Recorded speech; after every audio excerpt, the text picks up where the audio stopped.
কুষ্টিয়ার দৌলতপুর সীমান্ত এলাকা থেকে 1 কেজি ওজনের 12 পিস স্বর্ণের বার সহ একজনকে আটক করেছে বিজিবি।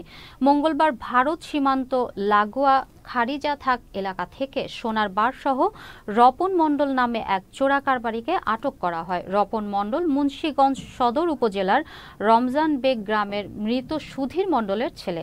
উদ্ধারকৃত স্বর্ণের আনুমানিক সিজার মূল্য প্রায় 1,92,22,000 টাকা। কুষ্টিয়া ব্যাটালিয়ন 47 বিজিবি অধিনায়ক লেফটেন্যান্ট কর্নেল মোহাম্মদ মাহবুব মুর্শেদ রহমান জানান, কুষ্টিয়া ব্যাটালিয়ন বিজিবি সীমান্ত নিরাপত্তা নিশ্চিত করতে এবং চোরাচালান প্রতিরোধ সহ সব ধরনের অবৈধ কার্যক্রম প্রতিরোধে কঠোর অবস্থানে রয়েছে।